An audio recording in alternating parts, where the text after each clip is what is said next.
സംസ്ഥാന മുഖ്യമന്ത്രി പിണറായി വിജയനെയും LDF സർക്കാരിനെയും വാഴ്ത്തുന്ന വെള്ളാപ്പള്ളി നടേശൻ പ്രതിപക്ഷ നേതാവ് VD സതീശനെയും UDFനെയും അധിക്ഷേപിച്ച് വീണ്ടും രംഗത്ത്.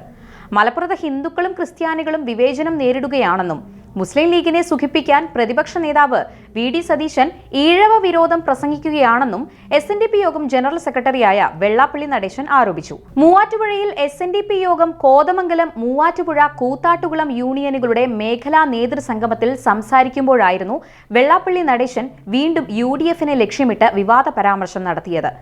മലപ്പുറത്തെ സംസ്ഥാനമായി കണ്ടാണ് ഭരണാധികാരികൾ പെരുമാറുന്നത്. വിദ്യാഭ്യാസ സ്ഥാപനങ്ങൾ അനുവദിക്കുന്നത് പോലും മതത്തിന്റെ അടിസ്ഥാനത്തിലാണ്. മുസ്ലിം സമുദായത്തിനാണ് മലപ്പുറത്ത് വിദ്യാഭ്യാസ സ്ഥാപനങ്ങൾ അധികമുള്ളത്. ഇക്കാര്യം പറയുമ്പോൾ പ്രതിപക്ഷ നേതാവ് ശ്രീനാരായണ ധർമ്മം പഠിപ്പിക്കാൻ വരികയാണ്. പിണറായി വിജയനെതിരെ പോലും കൈ ഉയർത്തി സംസാരിക്കുന്ന സതീശൻ പരമപന്നനാണെന്നും വെള്ളാപ്പള്ളി നടേശൻ അധിക്ഷേപിച്ചു. സതീശൻ K സുധാകരനെ ഒതുക്കിയത് എല്ലാവരും കണ്ടു. പ്രതിപക്ഷ നേതാവിന് കാര്യങ്ങൾ മാന്യമായി കൈകാര്യം ചെയ്യാനുള്ള കഴിവില്ല. കാര്യങ്ങൾ പറയുമ്പോൾ തന്നെ മുസ്ലിം വിരുദ്ധനായി ചിത്രീകരിക്കുകയാണ്.